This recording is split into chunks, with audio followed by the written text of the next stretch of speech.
Hey folks, today as always on a Friday, we're going to go through Johan's replies to the latest dev diary for Europa Universalis 5, or Project Caesar, if you want to call it its current name. And with this week's dev diary all being around Dynasty gameplay and characters, the answers that Johan has given is obviously around that theme as well. But we're just going to get straight into it. To be honest, a few less answers this week. Well, it wasn't really less answers, but they kind of covered the same thing a lot more than previous weeks. So I shouldn't be keeping you as long as usual, but do make sure to hit the like button and subscribe if you are new here. I'm covering EU5 up to official announcement, launch and beyond. But as I said, we're just going to get straight into some of the answers that he gave. And the first question here being around the fact that, as we've discussed, EU5 and EU4 especially isn't really based around characters like Crusader Kings or even Imperator Rome was. And really this player saying that they're glad that this is in here, but it isn't going to be the focus of the game because the game is more around building up a realm rather than a character or a dynasty in the same kind of way as Crusader Kings.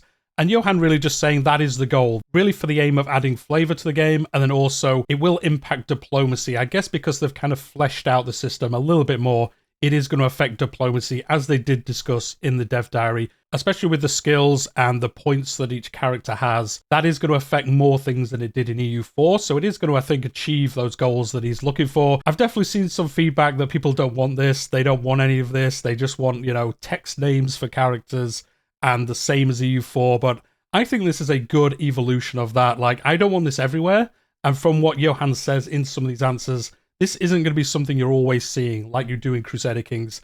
You're only going to see these portraits in certain places of the game. It isn't going to be a major thing. It is really just to add flavor and kind of like a face to a name when you are playing through your campaigns. The next question here around the family tree, as we did see in the dev diary, it looks really nice already. And this player really saying like, this isn't going to be like Crusader Kings 3, is it?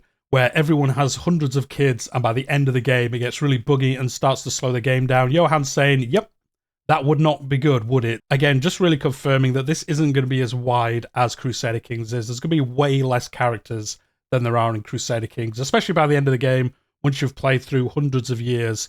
There's so many kind of like extra dynasties, houses, random people on the map. They're all having children, that it really does start getting bloated by the end. But in Europa Universalis, as we've said, not really the focus, so there are going to be less characters to deal with. The next question, this sounds like it's from a Crusader Kings 3 player. What happens if your dynasty ends because all your characters die? If you don't play Crusader Kings, the game basically ends at that point. It is all about house and dynasty building, really, at the core parts of Crusader Kings 3. And I guess this player has played Crusader Kings and maybe hasn't played Europa Universalis. As I've said in some of the earlier dev diary coverage I've done, I'm really aiming at coming at these videos as a new player to Europa Universalis or as a lapsed player. Maybe you've not played it in a long time and you're trying to relearn the game. That is what I'm hopefully going to try do through all these videos up to launch. So hopefully you do see that in these videos and we are learning stuff all together. And this person, as I said, basically asking, does it work the same way as Crusader Kings, to be honest? And Johan replying that it depends on who inherits the throne. You continue playing, but it potentially could be as another dynasty. So again, really backing up that thing of you are playing as a country, not as the ruling dynasty of that country. So, yep, you might all die off, and then another dynasty comes in and takes over, and then you just have them as your rulers. You're not really playing as them like you do in Crusader Kings. You are playing as the country in many ways, and then they're just the rulers that you have. So a good distinction to make, and I think a good explanation for new players. The next question, again, around the character 3D models. Can they be turned off? This person would rather have 2D models instead. I have seen a lot of feedback along those lines as well. And Johan's saying, yes, you can do this. It's not in the game, but I'm sure someone will make a mod of it and you could just mod in some 2D portraits instead. And I'm sure someone will do that, probably for the launch of the game or not soon after. I'd be amazed if there isn't a mod that replaces the 3D models with just a static 2D model, if that's what you're after. In the next question, if another ruler loses their throne due to a coup, will we have the choice to put them back on the throne, or do our children get claims to that throne? And the answer from Johan is most likely yes. So it looks like you can kind of like go back to war to try claim those thrones for the person that was deposed due to a coup. Whether you can do that just for thrones you've lost, or maybe thrones that people in your family have lost, we're not too sure, but it does look like there is going to be mechanics around that feature, which is pretty nice. The next question, all around historical rulers and characters besides the starting date characters, and Johan's saying some characters will appear that are historical, but almost all new rulers will come through mechanic. So I guess there's a few ways this could be taken. There's going to be some characters that appear to be historical, so He doesn't say rulers. I don't know whether it's like specific military commanders or something along those lines, or maybe in certain years, in certain countries, there are going to be like not predefined rulers that appear, but maybe within a date range, you can potentially get a certain ruler come in and take over. Not too sure, but it does look like outside of the start date, there is going to be some historical characters popping up here and there.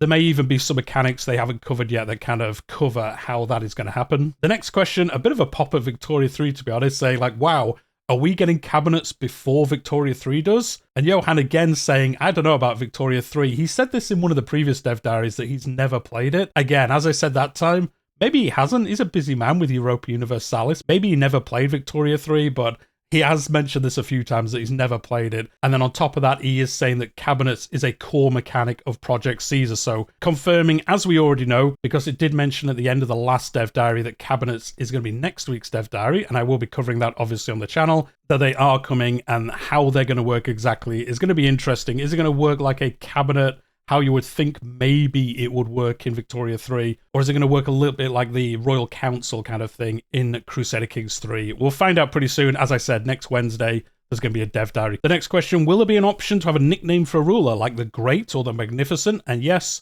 as with pretty much all Paradox games, I believe, you are going to get these nicknames that appear, I guess, based on certain things that you do, pretty much how it works in Crusader Kings. The next question, are the traits that characters get totally random? Can a king with 100 diplomacy get something like Babbling Buffoon? Or is there something that will prevent that from happening in this version of the game? And Johan just saying there are some restrictions. Now, he didn't say yes to this question, but I do believe it's going to be something along those lines. So you can't get like contradictory traits and the stats that a character has. In the next question, what if a character gains traits from combat and then becomes a ruler?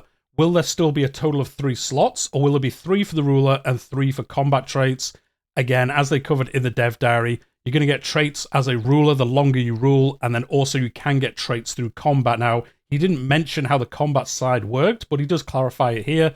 3 slots are for ruler traits, and 1 slot is for commander traits. Even if you are a commander, you're only going to get 1 trait from that system, and you can kind of combine them both and ultimately have 4 traits. Although I would imagine the combat ones are only really good in combat. They're not really going to help you be an actual ruler of a nation. I wouldn't have thought so, because then you could kind of gamify it a bit too much, I guess, where you'd always want your characters to be in the military or in the navy before they became rulers. I think it will be where the combat traits are really just focused on that area and don't really help you in the other areas. I'd be surprised if it's not the case. In the next question, will there be some way to cause unfortunate accidents to befall a specific character? Not at the moment. He's not sure this is a good idea. I will say, again, this sounds like a Crusader Kings 3 player. If you're unsure, pretty much the meta, if you min-max, is to kill off all your characters that are bad if they could potentially succeed you as a ruler. I imagine that's what they're kind of getting at with this question. Like, if I have a bad heir, can I, like, accidentally kill him somewhere so that my good second heir becomes the next ruler? I'm glad, to be honest, that it looks like this isn't going to be the case, because to be honest, I kind of hate this meta in Crusader Kings. Like, I don't do this. Ultimately, like, is hate too much of a strong word? It probably is.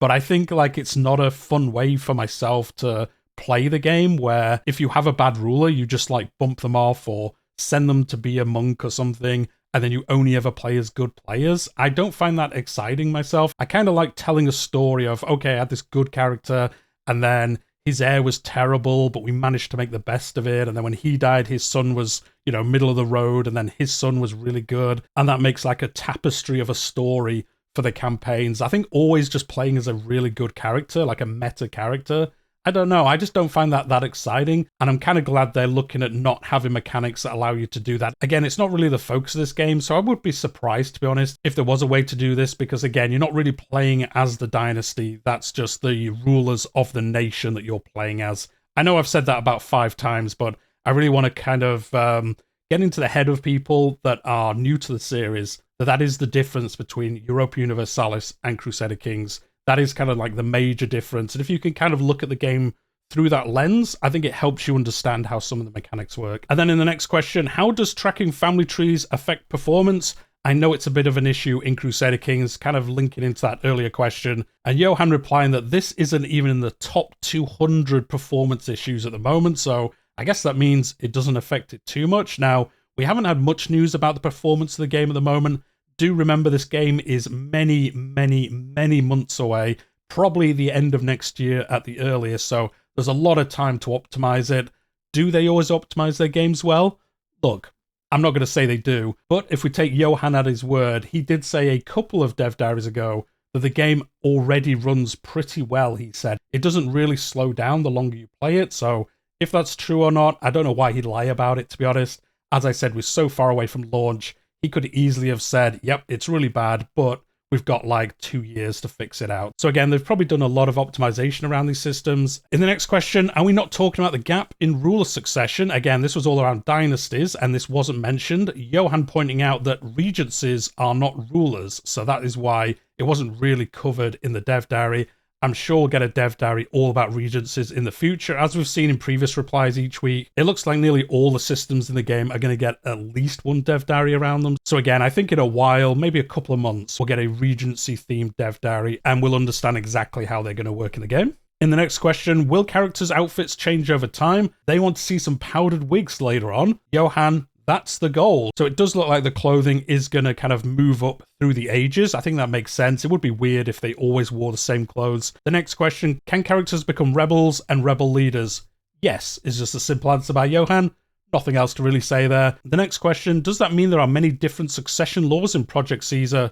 Also, can we entice union members to change their succession laws so the union doesn't break? That was covered in the dev diary. And Johan just saying they're going to cover unions in a dev diary later on. So we're going to get a lot more information around this. I think you would be able to change the succession laws. It'd be a bit weird if you couldn't, but maybe it would make it, again, a little too gamified where you could get a union and then force them to have the same succession law as you, but I'm sure there's historical examples of that. I'm probably missing some super obvious ones. In the next question, really just asking around why diplomacy affects the Navy. That was mentioned in the dev diary. It affects a bunch of other things, but that was one of the examples given. And Johan replying that it does also affect morale in the armies if a character has good diplomatic skill as well. And when it is a character in these positions, they really look at the diplomacy ability as like a charisma style attribute. I think this makes sense. So you don't have to have like 6 different skills. They really don't want to go down that Crusader Kings style of having like 5 core skills and then things like prowess and dread and all these other stats that make sense in a more RPG focused game. But with the rulers being a little bit more limited here, I think it makes sense that there are 3 main abilities, and then these almost morph into other things when you plug them into different parts of the system. I think this makes sense. It kind of reduces the bloat of character skills and stuff, so I could kind of see where the question came from, but I don't think it's too crazy to see where their thinking's coming from with how this is going to work, especially with the Navy and the armies. And then in the last question we're going to cover, I picked this one out because it was kind of a funny one that got memed on quite a bit in the community, because somebody asked, will we get a cosmetic set of crowns in the future? Because there was quite a nice crown in the picture that was shown, and I think Johan confirmed they currently have like 3 or 4 different crowns created. Obviously, there's going to be a bunch more at launch, but I'm pretty sure he said they only have a couple at the moment. And Johan replying, like Team Fortress hats? Sure, I suspect that's doable. And I saw a lot of funny posts on the subreddit, especially around like doing a battle pass where you could do like destroy 5 kingdoms, get a hat, convert 100 provinces, get a different hat, etc. I think that would actually be pretty funny to do. Give the achievements to the game like cool cosmetics. If you play Crusader Kings 2 up to the launch of Crusader Kings 3, they actually had a system called the Majesty's Journey, I think it was called. No, the Monarch's Journey it was called. And that pretty much worked this way, where there was a scenario each week, and depending on how well you did, you got points, and the amount of points you got kind of worked a little bit like a battle pass, where you unlock different cosmetic clothing for the launch of Crusader Kings 3. I think it would actually be pretty cool where you could have like mini achievements and you earn points, and that unlock clothing or something. You know, an area of the game that isn't important, and if you didn't have those cosmetics, you're not really missing out, but if you do want to kind of play along, build up those points and get something, it's a little reward. But with that, that was the end of the questions that I picked out. As always, leave your thoughts down below. Let me know what you think about the answers here today. And then also, we are getting cabinet talk next week, so let me know what you think about that. Hit that like button if you've enjoyed the video. Subscribe if you're new here. I'm covering EU5 up to official announcement, launch, and beyond. And I also cover Crusader Kings in a very similar style on the channel as well. But we'll leave it there for today, and I'll see you in the next one.